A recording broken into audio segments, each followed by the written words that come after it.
저는 오늘 저녁에 빛에 대해서 좀 말씀을 드리려고 합니다.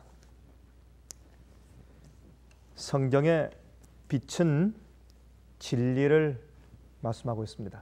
진리를 빛이라고 불렀죠. 또 빛은 하나님이십니다. 그러므로 빛이 비추일 때 우리 각 사람의 마음 가운데 심판의 역사가 생기는 겁니다. 빛이 내 마음속에 비추일 때 빛을 받으면 우리가 사랑의 아들의 나라로 옮겨집니다. 그러나 우리가 빛을 거절하면 우리가 멸망당하게 되는 것입니다. 그래서 빛과 심판은 사실은 같은 역할이라고 해도 과언이 아니겠습니다. 그래서 제가 오늘 빛과 심판에 대해서 좀 말씀을 드리려고 합니다. 우리 다 같이 이사야 6장 8절부터 13절까지 있는 말씀을 좀 펴서 보십시다. 이사야 6장 8절부터 13절까지 있는 말씀을 제가 읽겠습니다. 여기에 있는 말씀은 좀 우리가 얼른 이해하기는 조금 까다로운 말씀이 될지 모르겠습니다. 다시 말해서 우리가 언뜻 보기에는 좀 이치에 맞지 않는 것 같은 그러한 이제 말씀이 될지 모르겠습니다. 이사야 6장 8절부터 읽습니다.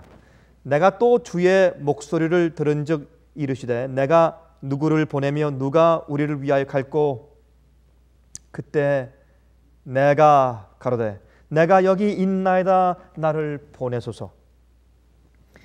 여기는 말씀은 이사야가 지금 성전 안에 들어가서 여호와의 영광을 계시 가운데 본 다음에 하나님의 영광의 모습, 하나님의 임재를 경험하고 계시 가운데 모습을 본 다음에 그 다음에 한 이야기입니다. 다시 말해서 하나님을 정말 계시 가운데 보고 하나님의 임재를 느낀 다음에 이사야가 달라집니다. 지금까지 이사야는 사실 선지자였습니다. 이사야 6장에 이 말씀을 기록하기 이전에도 선지자였습니다. 그는 또 제사장 가운데 한 사람이었습니다.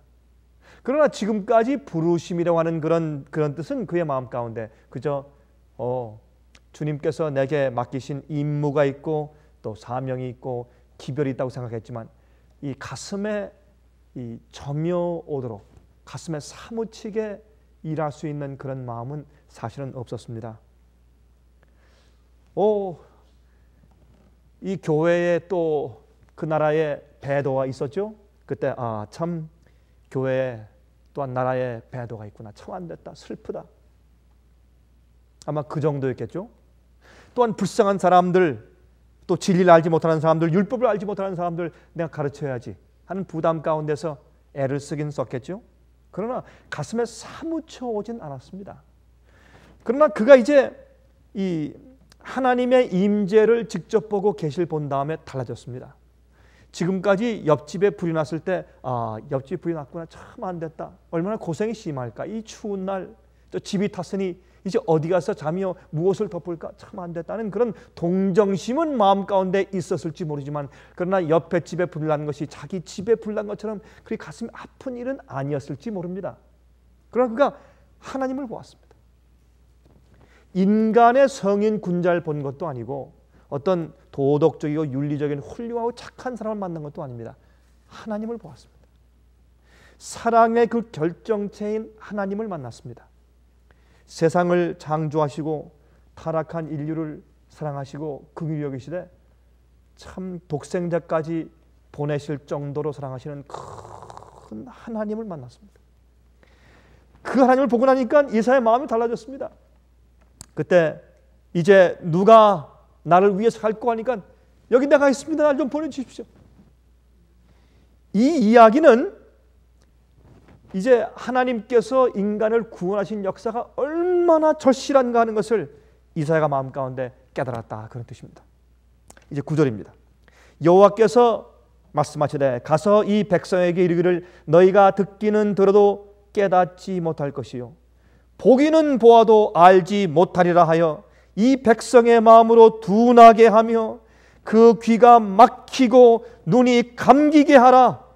염려컨대 그들이 눈으로 보고 귀로 듣고 마음으로 깨닫고 다시 돌아와서 고침을 받을까 하노라. 참 기가 막힌 말씀이 여기 있죠. 여러분, 이런 말씀이 어디 있습니까? 아니, 하나님께서 어떻게 이럴 수가 있습니까? 하나님께서 아니 이사야를 지금 보내시면서, 예? 한번 여기 다시 한번 읽겠습니다. 한번 보십시다. 여호와께서 가라사대 가서 이 백성에게 이르기를 너희가 듣기는 들어도 무엇을 못할 것이요? 깨닫지 못할 것이요. 또 보기는 보아도 어떻게 해요? 알지 못하리라 하여 이 백성의 마음으로 둔하게 하며 그 귀가 막히고 눈이 감기게 하라. 아니, 하나님께서 이사야를 보내면서 이렇게 말씀하십니다. 너 가서 아무리 외쳐봐라. 그들이 듣나? 너 아무리 가서 이야기해봐라. 그들이 깨닫나? 아무리 가서 그들 귀에 이야기해봐라. 그들이 영적으로 눈을 뜨나? 아무리 가서 해봐라. 안 될 거다. 그러므로 가서 이 백성의 마음을 둔하게 만들고 귀가 막히게 하고 눈이 감기게 해라. 차라리 가서. 근데요, 우리 이 이야기를 잘못 이해하면 크게 오해하게 됩니다. 그런데 이거는 억장이 무너져서 가슴이 아픈 하나님의 마음에서 우러나오는 얘기입니다.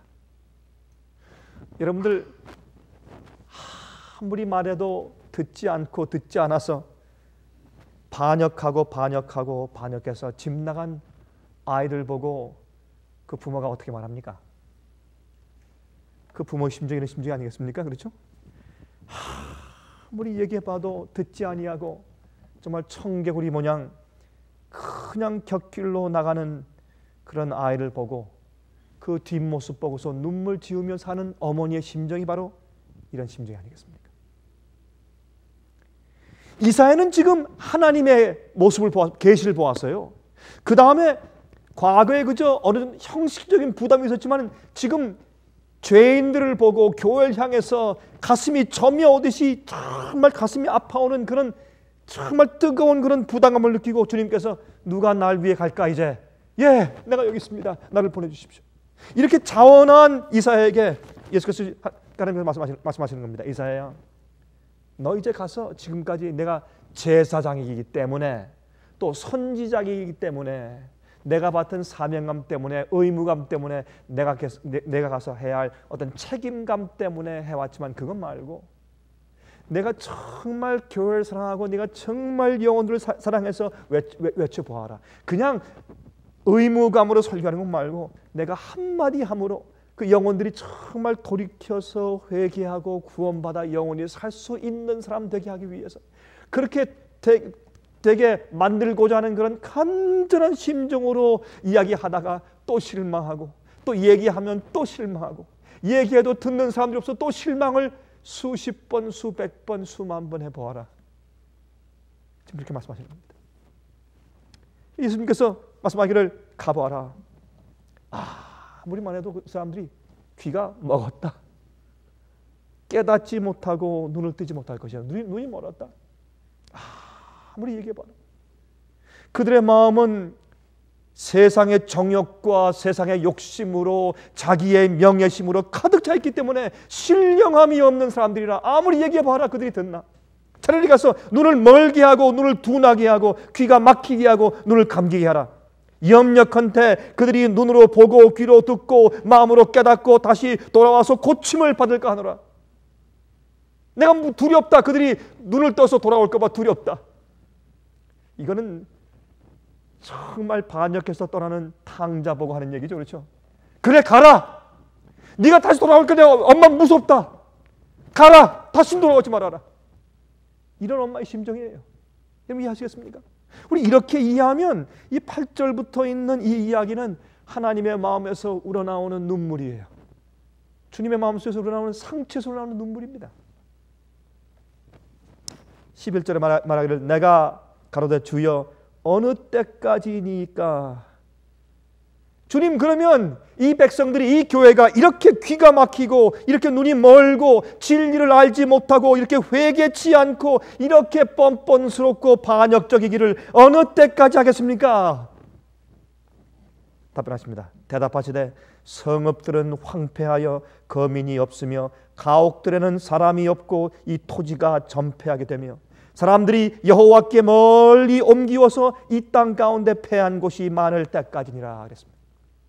이렇게 해서 바벨론이 쳐들어와서 황무하게 될 것을 이사야는 예언합니다.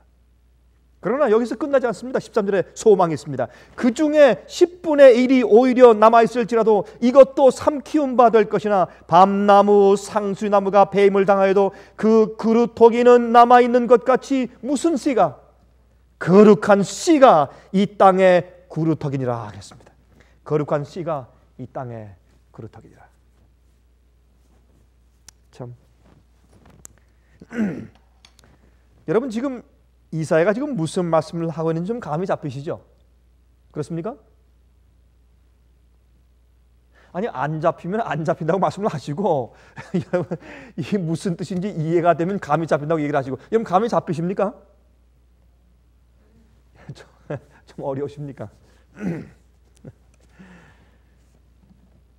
저는 이사야 6장을 읽을 적마다 자, 조금씩 하나님의 심정을 조금씩 더 이해해 나가는 것 같습니다. 이 퍼즐이 이렇게 하나씩 이렇게 붙는 것처럼 말이죠.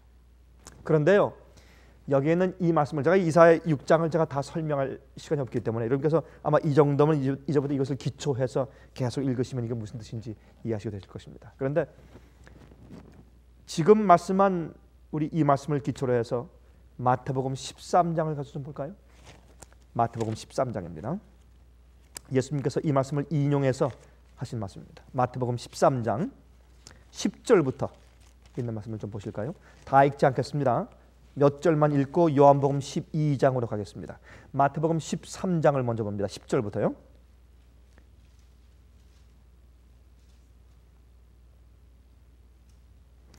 그들이 이제 마음이 완악해서 듣지 않는 것을 말씀하시면서 14절입니다.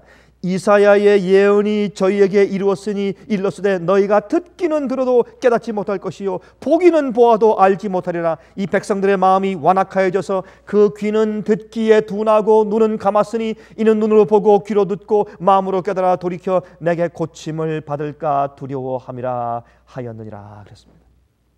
그래서 이사야서에 있는 그 예언을 지금 예수님께서 여기 적용하시지 않습니까?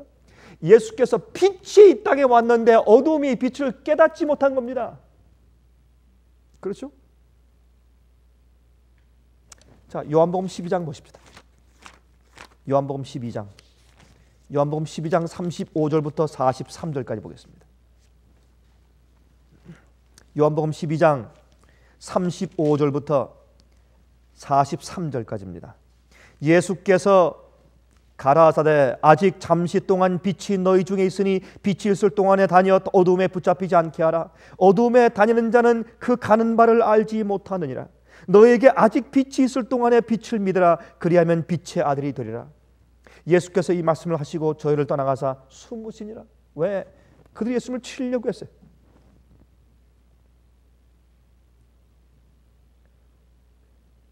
이렇게 많은 표적을 저희 앞에서 행하셨으나 저를 믿지 아니하니 이는 선지자 이사야의 말씀을 이루려 하심이라. 가로되 주여 우리에게 들은 바를 누가 믿었으며 주의 팔이 네게 나타났나이까 하였더라.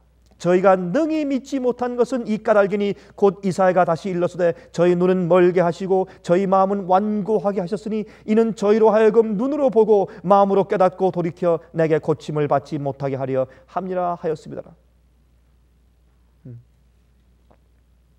이사야가 이렇게 말한 것은 주의 영광을 보고 주를 가리켜 말한 것이라. 그러나 관원 중에도 저를 믿는 자가 많되 바리새인들을 인하여 드러나게 말하지 못하니 이는 추례를 당할까 두려워함이라. 저희는 사람의 영광을 하나님의 영광보다 더 사랑하였더라 그랬습니다. 여러분, 참 가슴 아픈 얘기입니다. 그렇죠? 빛이 이 땅에 왔을 때 어둠이 빛을 깨닫지 못하였습니다. 그때 예수님께서 오죽 가슴이 답답하면 이사야 6장을 여기에 이제 인용하시면서 그렇게 말씀을 하셨습니까? 근데요, 여러분 보시면 이 성경에 기록되기를 하나님께서 바로의 마음을 강팍하게 하사, 그런 말씀이 있죠. 출애굽기 있습니까 없습니까? 있죠. 참 그게 빛과 심판에 대한 이야기입니다. 빛은 심판입니다. 왜 그런가? 하나님께서 빛을 비추었을 때 빛을 받으면 빛의 아들이 됩니다. 빛을 거절하면 마음이 그만큼 완악해집니다. 두 번째 주께서 빛을 주실 때 첫 번째 빛보다 조금 더 밝은 빛을 주셔야 합니다. 제일 처음에 35쪽짜리를 주었다가 나중에는 어떻게 70쪽짜리를 비춰줘야지 됩니다. 나중에 70쪽짜리 빛을 주었는데 거절했을 땐 마음이 더 완악해졌기 때문에 조금 더 그 다음에 더 밝은 빛을 주셔야 합니다. 100쪽짜리를 주셔야 합니다. 100쪽짜리 빛을 주셨는데 거절하면 200쪽짜리 빛을 주셔야 합니다. 그 다음에는. 그래서 빛에 대한 이 마음의 무감각함이 점점 더 완악해져 가는 겁니다. 점점 완악해져서 나중에는 아무리 밝은 빛을 비추어도 더 이상 그가 깨닫거나 볼 수 없을 정도까지 마음이 완악해져 버리는 것이 빛의 역할입니다. 그래서 빛은 심판입니다. 그렇죠? 빛은 심판입니다. 그래서 빛을 받는다라고 하는 것은 두려운 일입니다. 빛은 하나님께서 우리를 구원하시는 역사지만 동시에 우리를 심판하시는 역사도 되는 것을 우리가 성경에서 알 수가 있습니다. 그래서 하나님께서 바로의 마음을 완악하게 하사, 그 말은 바로를 어떻게 해요? 열지양을 통해서, 모세를 통해서, 열지양을 통해서 살아계신 하나님을 보여주고 능력을 보여주고 표적을 보여주고 그를 회개시키기 위해서 계속 역사했지만 그가 거절하니까 결국은 그의 마음이 완악해졌는데 무엇의 결과입니까? 하나님의 사랑의 결과예요. 안 그렇습니까? 하나님께서 바로를 사랑해서 그를 마지막으로 한 번 더 구원하시고 회개시키기 위해서 열재앙의 역사까지도 보여주셔서 그의 마음을 돌이키게 했기 때문에 주님의 역사가 결국은 그를 구원하고 회개케 하기 위해서 주신 기적의 역사가, 주의 사랑의 표현의 역사가 오히려 그의 마음을 완악하게 하는 결과를 초래했습니다. 주님께서 그의 마음이 완악하게 되기 위해서 역사하신 것은 아니지만은 그러나 주님의 역사와 능력을 보이신 것 때문에 오히려 그의 마음이 완악하게 되었기 때문에 결과적으로 하나님께서 그의 마음을 완악하게 하신 것입니다. 그래서 성경은 하나님께서 바로의 마음을 완악하게 하사 이스라엘 백성이 나가는 것을 거절하게 했다고 말씀하십니다.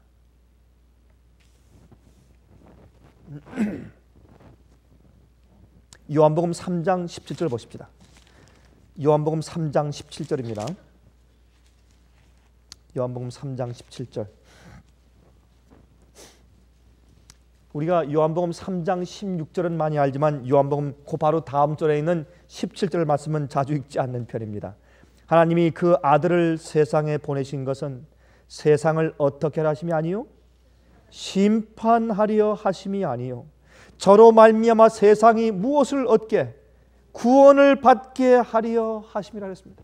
예수님께서 이 땅에 오신 것은 우리 인간을 구원하러 오신 것입니다.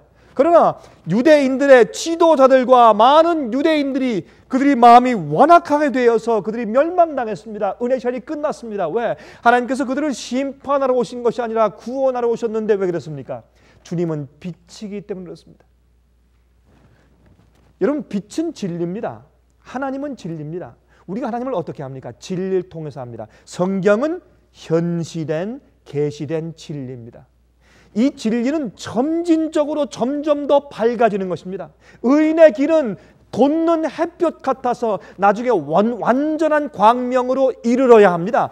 빛은 하늘에 올라가서 하나님의 영광의 빛 앞에 설 때 우리 마음 가운데 죄의 그림자와 빛이 전혀 없기 때문에 우리 마음 가운데 온전히 빛만 있기 때문에 하나님 앞에 살 수 있을 정도로 인도해야 합니다. 그것이 빛의 목적입니다. 빛과 어둠은 같이 존재할 수가 없는 것입니다. 여러분 동의하십니까? 여러분 빛과 어둠은 같이 존재할 수가 없습니다. 빛이 들어오면 어둠이 나가야 합니다. 그런데 우리가 아는 빛의 양이 적을 때는 고만한 빛밖에 없죠. 그래서 주님께서 우리가 사실은 우리 마음과 생각과 이해와 사상이 빛으로만 100% 가득 차야 할 텐데 많은 사람들이 빛을 10%밖에 모르기 때문에 그의 마음 가운데 90%의 어둠이 있는 것을 주님께서 아직까지 그를 불쌍히 여기고 덮어주고 계신 것입니다. 언제까지? 은혜의 시간이 끝날 때까지. 그래서 그들에게 계속 점진적인 빛을 보내주시는 것입니다. 그러나 얼마나 많은 사람들이, 많은 개인들이, 많은 교회들이, 많은 교파들이 자기들이 현재 이해하는 그 적은 빛에서 머물러 있으려고 하기 때문에 결국은 빛을 안다고 하면서도 멸망당하는 것입니다. 빛은 점진적이어야 합니다. 빛은 내 속에 있는 모든 죄와 어둠을 전부 내쫓아서 완전히 빛으로 화하게 될 때까지 인도할 수가 있어야 합니다. 그게 빛입니다. 여기 예수님께서 이 땅에 오신 것은 세상을 심판하러 오신 것이 아니라 구원하러 오셨다고 이렇게 성경은 말씀하고 있습니다. 여러분, 예수님께서 오셨는데 우리 잠깐 좀 다른 얘기를 한마디 하고 지나갈까요? 예수님께서 이 땅에 오셨는데 참 멀리도 오셨죠? 그렇죠? 제가 오늘 차를 타고 가다가 레이더를 들으니까 한 그 크리스천 과학자가 이런 얘기를 해요. 빛도 오는데 저 멀리서 올 때 이 오는 거리가 너무 멀어가지고 또 어떤 사람들은 이렇게 말을 해요. 그 사람 얘기가 이 진화론을 믿는 사람들, 에볼루셔니스트, 진화론을 믿는 사람들은 저 빛이 오는 게 뭐 수억만 년, 수백만 년 하니까 이 지구의 역사를 계산할 때 뭐 지구가 뭐 몇 백만 년 되었다, 몇 억만 년 되었다 말하지만 사실 그것은 옳지 않다. 그렇게 우리가 계산할 수 없다. 우리가 알 수 없기 때문에, 우리가 거기 가서 출발한 경험이 없기 때문에 우리 알 수 없으면서, 또 한 가지는 빛도 먼 데서 오면 빛도 빨리, 여러분 빛이 1초에 얼마 빛 광속이 얼마입니까? 1초에? 지구를 얼마 돕니까? 7바퀴 반 돕니다. 어마어마한 속도예요. 그렇죠? 지구를 1초에 똑딱할 때 지구를 7바퀴 반 돈다. 상상이 안 되지 뭐. 우리 그렇다고 그저 생각합시다. 상상이 안 되는 속도입니다. 근데 그렇게 빠른 속도의 빛이 달려올 때 너무 거리가 멀면 오다가 빛도 지친대요. 아주 재미있는 표현을 했어요. 빛도 지친대요. 빛도 지치고 오다가 또 우주에는 먼지 때문에 빛이 오다가 페네트레이트하는 이 투사하는 그런 능력으로 달려오다가 빛도 지치고 또한 빛이 굴절한대요.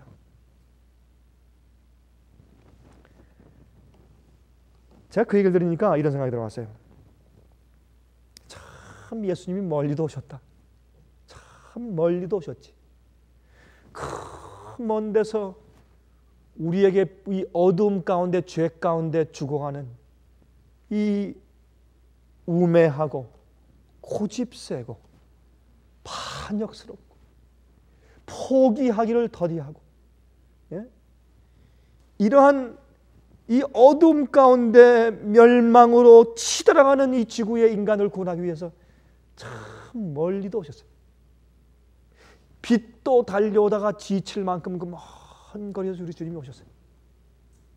무엇 하시기 위해서? 심판하러 오신 것이 아니라 우리를 구원하시기 위해서. 근데 그 구원의 빛을 우리의 고집 때문에 자꾸 거절하면 그 구원이 결국은 심판이 된다고 말입니다.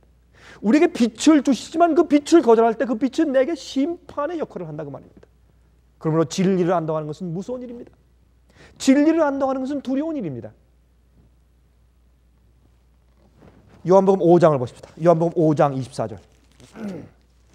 요한복음 5장 24절.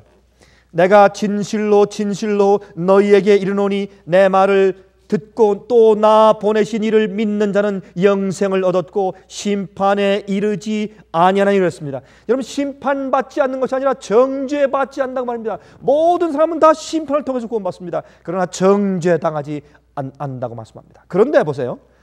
아까 보니까 예수님께서 이 땅에 오실 때 예수님은 심판하러 오신 것이 아니라고 말씀했고, 여기에 또 예수님을 믿으면 심판에 이르지 않는다고 말씀했어요. 분명히 그렇죠? 그런데 요한복음 9장에 다른 말씀이 나와요. 한번 보십시다. 요한복음 9장에 가서 보세요. 요한복음 9장 39절입니다. 예수께서 가라사대, 지금 누가 말씀하십니까? 예수께서 말씀하십니다. 예수께서 말씀하시되 내가 무엇하러? 심판하러 이 세상에 왔으니. 이게 무슨 말씀이에요?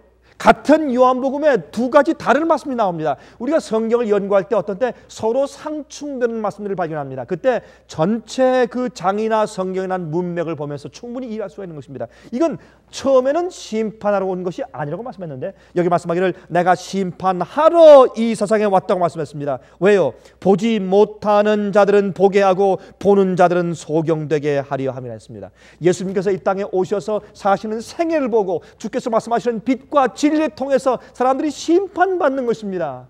구원 얻을 자와 멸망받을 자가 나누어지는 것입니다. 주님께서 하시는 것보다 그들이 주님을 향한 하나님의 사랑을 향한 주님의 빛 진리를 향한 자기들의 취급하는 태도에 따라서 자기들이 어떻게 주님께서 주시는 빛에 따라서 자기들이 반응하는가 하는 태도에 따라서 자기들의 운명이 결정지어지는 것입니다.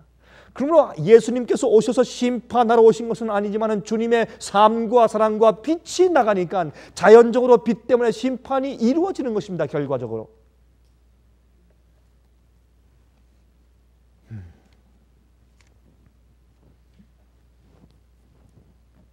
요한복음 12장 보십니다. 요한복음 12장 46절부터 48절 보겠습니다. 요한복음 12장 46절부터 48절. 나는 빛으로 세상에 왔나니 무릇 나를 믿는 자로 어두움에 거하지 않게 하려 함이로다. 나는 빛으로 세상에 왔다 그랬어요. 나는 빛으로. 예수님께서 이 땅에 오신 것은 빛으로 세상에 오셨다 그랬어요. 무릇 나를 믿는 자로 어두움에 거하지 않게 하려 함이라. 여러분, 예수님께서 이 땅에 오셔서 피를 흘리시고 돌아가심으로 누구든지 저를 믿는 자는 다 구원하러 오신 것이지만 그러나 또 중요한 목적은 주님을 믿는 자들은 더 이상 과거의 어두움의 삶에 더 이상 머물러 있지 않는 것입니다. 더 이상 그 죄 속에 머물러 있지 않는 것입니다. 습관적인 죄가 없는 것입니다. 회개하고 거듭난 자에게는 분명히 주의 영감의 말씀과 성경은 분명히 말씀하기를 여러분, 거듭난 자에게는 죄의 습관이 더 이상 없다고 말했습니다. 습관적인 죄가 떠나가는 것입니다. 그것이 구원입니다. 그것이 거듭남입니다. 그것이 내 과거 옛삶이 죽는 것입니다. 나는 빛으로 세상에 왔나니 무릇 나를 믿는 자로 어두움에 거하지 않게 하려 함이로다. 사람이 내 말을 듣고 지키지 아니할지라도 내가 저를 심판하지 아니하노라. 내가 온 것은 세상을 심판하려 함이 아니요 세상을 구원하려 함이로다. 근데 그 말씀이 이제 연합해서 이제 같이 어울려서 말씀하십니다. 48절. 나를 저버리고 내 말을 받지 아니하는 자를 심판할 리가 있으니 곧 나의 한 무엇이? 그 말이 마지막 날에 저를 어떻게 한다고요? 심판하리라. 자, 예수님께서 심판하러 오신 것이 아니지만 주께서 말씀하신 진리와 빛을 거절한 사람은 심판을 받는 것입니다. 그렇죠? 예수께서 심판하러 오신 것이 아니라 구원하러 왔지만은 주의 빛 진리를 받아들이지 않고 지키지 않고 순종하지 않는 자는 멸망입니다. 그것은 성경에서 얼마나 분명한지 몰라요. 많은 사람들이 복음을 반쪽만 가지고 이해하는 것을 우리가 보고 있는 것입니다.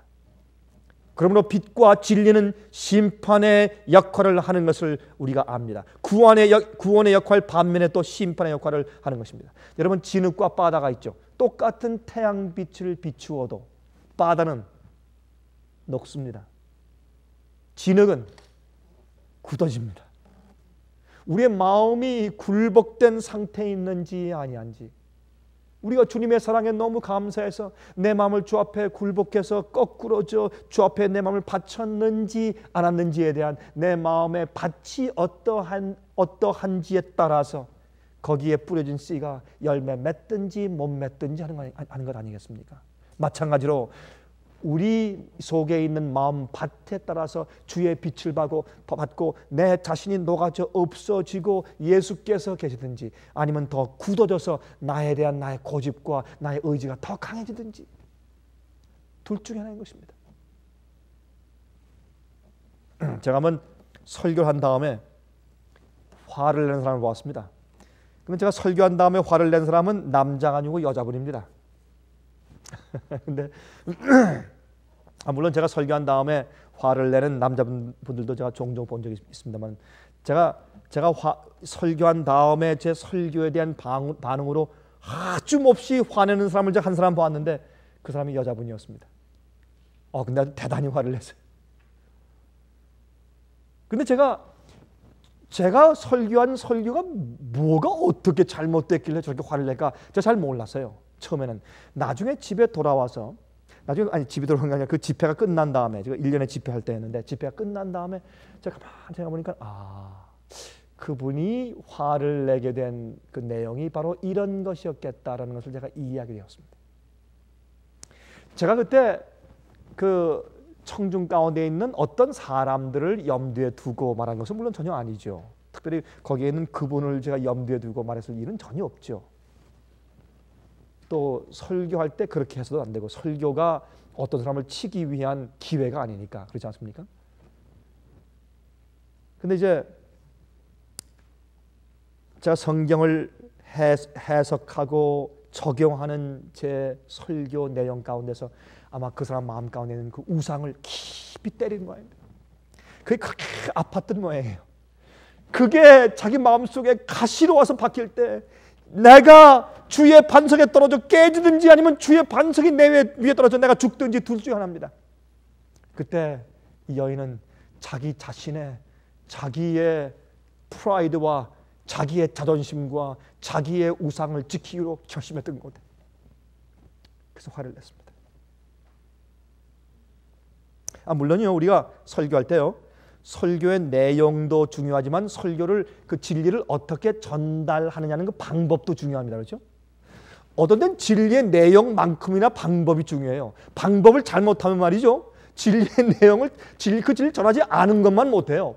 방법이나 표현을 잘못해버리면 오히려 그게 역효과되는 경우들도 있죠, 물론. 그러나 우리가 진리를 올바로 전했을 때에 그 잘못된 반응이 오면 그 사람은 마음 가운데 벌써 빛 때문에 심판을 당한 것입니다.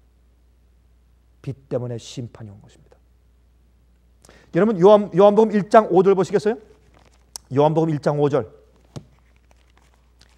요한복음 1장 5절 좀 보시기 바랍니다.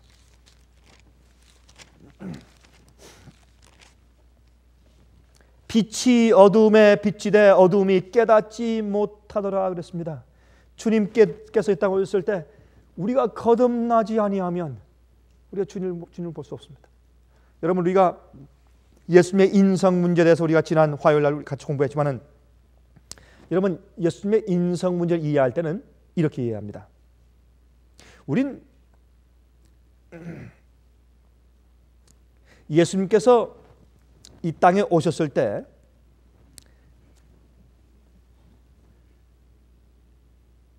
예수님의 생애는, 이 땅에 성육신하신 그 방법과 예수님의 생애는 거듭나고 중생한 자들에게만 표준이지 거듭나지 않은 인간들에게는 표준이 될 수가 없습니다. 어둠이 빛을 받을 수도 없고 이해할 수도 없는 겁니다. 그건 안 되는 겁니다. 그렇죠? 요한복음 3장 보십시다. 여기 참 중요한 말씀입니다. 요한복음 3장. 사람들이 왜 빛을 받지 않느냐 말입니다. 요한복음 3장 19절부터 있는 말씀 보십시다. 그 정죄는 이것이니 곧 빛이 세상에 왔을 때 사람들이 자기 행위가 어떠므로? 악함으로. 자기 행위가 악함으로 빛보다 어둠을 더 어떻게 해요? 사랑한 것이니라. 악을 행하는 자마다 빛을 미워하여 빛으로 오지 아니하나니 이는 그 행위가 드러날까 함이요 진리를 쫓는 자는 빛으로 오나니 이는 그 행위가 하나님 안에서 행한 것임을 나타내려 함이라 하시니라. 거듭난 사람은 주에 대한 진리를 볼 때 진리를 즐거워하고 진리를 사랑하게 돼 있어요. 그러나 마음 가운데 빛이 없는 자는 어둠을 사랑하기 때문에 빛이 오면 빛을 반대하고 싫어하고 거절하고 핍박하게 되어 있는 것입니다. 그러므로 누구든지 경건하게 살려고 하는 자는 핍박을 받는 것이라고 이 성경은 말씀하고 있지 않습니까? 디모데전서에. 그렇죠? 왜 사람들이 빛으로 오지 않는다고요? 마음이 악해서 어둠을 더 사랑하기 때문에. 빛으로 가까이 오지 않는 이유는 어디 있습니까? 자기 속에 있는 어두움이 드러날까 봐 두려워서. 왜요? 그것을 그냥 갖고 싶으니까. 여러분, 정말 회개하고 주님께서 싫어하는 것은 내가 더 이상 하지 않을 그런 마음을 가진 사람, 다시 말해서 거듭난 성령의 동기를 가지고 있는 사람들은 어떻게 합니까? 진리를 얘기해 주면 그렇게 기뻐하고, 자기의 어떤 잘못된 것을 얘기해 주고 고치라고 하면 그건 즐거워요. 왜요? 하나님을 기쁘게 하고 싶으니까. 믿음이 없이는 하나님을 기쁘시게 할 수 없다고 말씀하죠. 그렇죠? 그러므로 여러분, 우리가 진리로 빛으로 깨닫게 해주면 빛 안에서 즐거워해야 돼요. 그렇지 않은 것은 마음 가운데 문제가 있는 것입니다. 문제가 있는 것입니다. 빛은, 진리는 하나님을 밝혀주고 동시에 우리를 밝혀줍니다. 빛은 하나님에 대해서 계시해주고 동시에 우리 마음속을 밝혀줍니다. 그래서 마음속에 있는 것들을 드러내고 폭로시켜 주는 것이 빛과 진리입니다. 그래서 이 성경은 빛입니다. 성경은 진리입니다. 진리를 통해서 하나님을 아는 것입니다. 하나님은 진리를 통해서 우리에게 당신을 현시하고 계시하고 드러내 주시기 때문에 우리가 주님을 알기 위해서 빛을 공부하는 것입니다. 하나님은 어떠한 분이다, 주님은 무엇을 사랑하신다, 무엇을 미워하신다 하는 진리를 통해서 하나님은 어떻게 행하시고 사람을 어떻게 심판하시고 누구를 어떻게 생각하시고 누구를 사랑하시고 누구를 사랑치 못하시고 하는 그런 말씀을 읽으면서 하나님이 어떠하신 것을 우리가 빛으로 배우는 것입니다. 빛은 드러내는 일을 합니다. 그렇죠? 창조할 때 제일 먼저 주님께서 어떻게 했습니까? 빛이 있으라 했죠? 빛이 있으라함에 빛이 있었습니다. 빛이 있었을 때 어떻게 해요? 어두움에서 환하게 드러났습니다. 드러나니까 어떻습니까? 예? 물과 진흙이 섞여 있었습니다. 주님께서 그것을 물은 물이고 흙은 묻으로 주님께서 나누어 분리시켜 놓았습니다. 창조가 드디어 혼합되어 있는 마음에서 빛이 들어오자 질서가 생기는 겁니다. 먹는 것, 입는 것, 말하는 것, 화장하는 것, 머리하는 것, 사는 것, 성경을 연구하는 것, 남을 취급하는 것, 장사하는 것, 직장에서 생활하는 것, 남들을 취급하는 것, 결혼 생활하는 것, 자식을 기르는 것, 공부하는 것, 이 모든 것들이 다 혼미하게 세상의 바벨론 사상으로 우상의 개념을 가지고 이방인의 개념을 가지고 마음대로 뒤섞여서 바벨론처럼 살던 사람에게 빛이 임하면 질서가 생깁니다. 그 생명이 생기고 싹이 나고 열매가 생기고 새가 생기고 동물이 생기고 물고기 생겨서 아름답게 질서 있게 서로 상부상조할 수 있도록 이 지구가 꽉 찬 것처럼 창조가 생기는 겁니다. 우리 마음 가운데 우리 생활에 질서가 생기는 겁니다. 변화가 생기는 겁니다.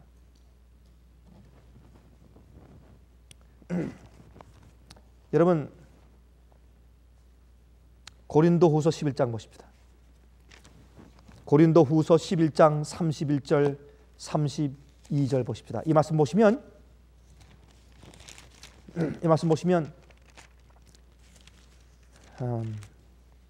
하나님께서 왜 우리에게 빛을 주시고 왜 우리를 심판하시는지 그 이유를 우리가 이해하게 됩니다. 하나님께서 왜 우리를 빛을 주시고 왜 심판하시는가? 우리는 심판을 통해서 구원받습니다. 우리 그 말씀 먼저 보고 지나갈까요? 자, 여기 손가락을 집으시고 이사야서를 갔다가 돌아오십시다. 이사야서 1장 27절입니다. 이사야서 1장 27절 봅니다. 이렇게 말씀되어 있어요. 이사야서 1장 27절. 시온은 무엇으로 구속이 되고 그랬습니까? 공평으로 구속이 되고, 이 말씀은 영어 성경 가운데 더 자세하게 번역되어 있습니다. Zion shall be redeemed with judgment. 시온은 심판으로 의해서 구속되고, 그렇게 번역되어 있어요. 그 말씀이 더 확실한 번역입니다. 여기에 공평으로, 그건 심판이에요. 심판으로 구속받습니다. 우리는 우리 속에 있는 모든 어두움을 주께서 빛을 보내주어서 심판해서 거두어내고 정결케 한 다음에 우리를 구속하세요. 예수님의 십자가의 보혈은 우리의 과거의 죄를 씻고 덮을 뿐만 아니라 내 양심을 씻어서 정결케 하고 올바른 마음으로 여호와를 찾아가서 경배할 수 있도록 변화시키는 능력이 있습니다. 그게 주님의 피의 보혈의 능력인 것입니다. 여기 보세요. 고린도전서 11장 31절 32절 보십니다. 어떻게 말씀되어 있습니까? 우리가 우리를 살폈으면 판단을 받지 아니하려니와 우리가 판단을 받는 것은 우리가 심판을 받는 것은 왜요? 그 이유가 주께 징계를 받는 것이니 이는 그 이유는 우리로 누구와 함께? 세상과 함께 무엇을? 죄 정함을 받지 않게 하려 함이니라. 그러면 우리가 성경의 진리를 더 밝은 빛을 계속 주고 우리가 성경 연구를 통해서 말씀을 통해서 설교를 통해서 새로운 더 많은 더 깊은 빛이 우리가 계속해서 이르러올 때 더 점진적인 빛을 가지고 광명하고 완전한 데까지 나가야 할 것입니다. 그게 성경의 가르침입니다. 이사야 4장 4절 보세요. 이사야 4장 4절. 이사야 4장 4절. 이는 주께서 그 무엇하는 영과 심판하는 영과 소멸하는 영으로 시온의 딸들의 더러움을 씻으시며 예루살렘의 피를 그 중에서 정결케 하실 때가 되리라 그랬습니다. 주님께서 우리를 정결케 하실 때 무엇으로요? 심판하는 영과 소멸하는 영으로. 우리 속에 죄와 어둠과 오류를 잘못 믿어온 것들을 깨닫고 드러내신 다음에 주님께서 성령으로 우리 마음을 정결케 하시는 겁니다. 근데 우리 마음 가운데 고집이 있으면요 안 받아들여요. 어떤 사람들은요 성경에 있는 말씀을 봐도 안 받아들여요. 한번 자기가 말을 흘려놓고 얘기해 놓은 그런 자존심이 있기 때문에 번복을 하려고 하잖아요. 그것이 많은 사람들의 고집이에요. 자기 마음속에 자기가 앉아있기 때문에 주님께서 앉을 자리가 없는 것입니다. 고집이 심해요. 고집이.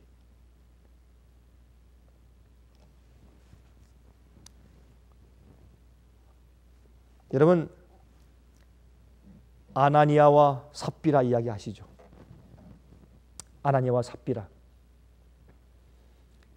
오순절 성령 받은 다음에 여러분 이 12사도가 성령의 강력한 힘과 능력을 통해서 복음을 전하고 교회를 치료하기 시작했습니다. 그때 그 성령의 역사가 너무 밝았습니다. 빛이 너무 강했습니다. 너무 밝은 강력한 성령의 역사와 빛이 있었습니다.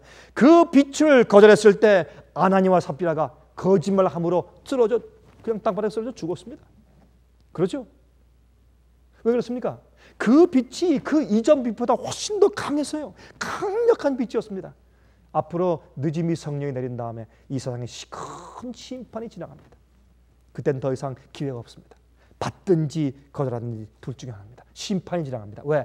이 세상에 이르러온 빛 가운데서 가장 큰 빛이요 성령의 능력 가운데 가장 큰 능력으로 이 땅의 주의 역사가 한번 지나갈 것이기 때문에 그 역사를 보고서 거절하면 눈이 멀어요. 더 이상 성령의 역사를 받을 수가 없습니다. 그래서 성령께서 할 수 없이 이 세상을 떠나서 거두어지고 가신 다음에 이 세상에 7 재앙이 임하는 것입니다. 7 재앙이 임하는 것입니다.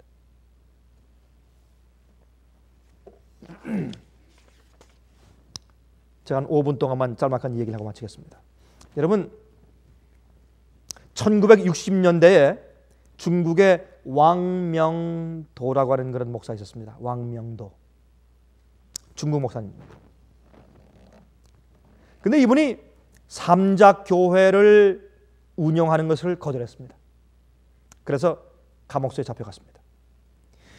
이 왕명도 목사의 설명에 의하면 삼자교회의 이 Three Self Movement, 이 삼자 스스로 자자, 스스로 3가지 일을 우리 스스로 한다, 남의 영향받지 않고 스스로 한다, 이제 그런 뜻이죠. 그 삼자 무브먼트 운동은 원래 1900년도 초기부터 이미 중국에 있던 일이었습니다. 다시 말해서 외국의 영향을 받지 않고 중국인의 자치의 능력과 힘으로 해 나가자고 하는 일종의 독립심을 키워주는 사상이었습니다. 특별히 그 영국의 영향에서부터 이제 탈피하고 독립하자고 하는 그런 운동이었어요. 근데 그게 잘 먹히지 않자 나중에 교회에 공산주의가 드러나선 다음에 그것을 교회에 적용시키기 시작한 것이 삼자교회 사고방식입니다. 삼자교회는 경제적으로 또 행정적으로 또한 이 전도하는 일, 이 일을 세 가지를 외부 다른 외국의 교회에 영향받지 않고 중국에 있는 우리끼리 한다. 이것이 삼자교회 사고방식입니다. 그런데 이 삼자교회에서는 외국 사람이 와서 가르치는 것을 일절 금하고 외국에서 자원을 지원받는 것도 일절 금하고 그래서 이 중국에 있는 교회끼리 하란 말입니다. 그 대신 이 삼자교회의 책임은 중국에 있는 이 종교국이 이 제일 위에 이제 지도층입니다. 제일 총본부가 이제 믿지 않는 자들이 있는 종교국입니다. 거기에 있는 그 사람들이 지시하기를 예언서는 그 다니엘과 요한계시록 같은 그런 예언서는 가르치지 말라고 명령합니다. 이 삼자교회 운동은 말이죠. 교회가 크게 지어지고 교인 수가 많아지고 그거 염려 안 합니다. 그거 관심 없습니다. 그러나 진리를 있는 그대로 가르치는 것을 금지합니다. 쉽게 얘기하면 그렇습니다. 근데 이 왕명도 목사님이 거절했습니다. 감옥에 갔다가 3년 동안 고생하고 나오는데 내가 나가서 다시 삼자교회로 운영하겠습니다라는 이제 그러한 이제 약속을 하면서 나왔습니다. 나와서 이제 하수시 나와서 이제 예언 가르치지 않고 다니엘과 요한계시록 같은 예언은 가르치지 않고 너무 강력한 기별을 가르치지 않고 예수님의 재림 문제 별로 강조하지 않고 이제 스무스한 그런 가르침을 가르치기 시작했습니다. 그러니까 교인 수가 늘어요. 교인들이 많이 와요. 교회가 부흥하고 성장해요. 근데 가만히 보니까 교인들의 질이 형편없어요. 그럴 수밖에요. 빛이 없으니까. 그렇죠?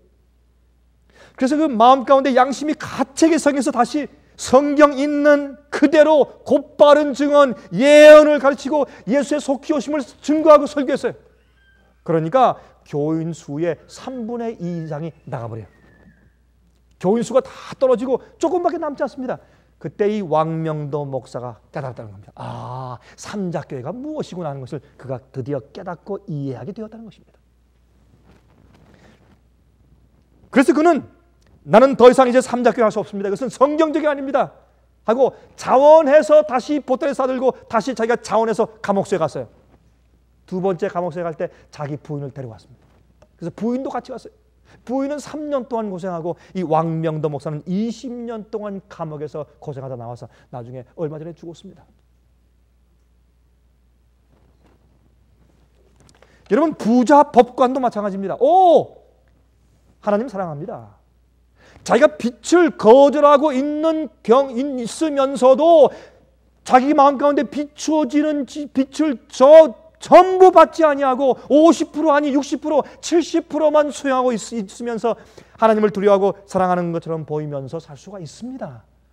그러나 결국에 부자 법관처럼 내가 계명을 지키라. 나 계명 다 지켰습니다. 어릴 때부터. 그래? 그러면 너에게 오히려 한 가지 부족한 것이 있으니 그게 무슨 말입니까?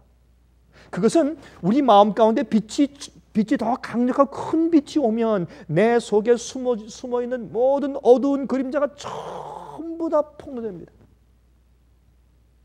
그래서 이 부자 법관이 정말 마음 가운데 계명을 지키는 계명과 부합한 의의 정신을 가지고 있는 것이 아니란 사실을 드러내기 위한 강력한 빛이 왔습니다. 그것이 무엇입니까?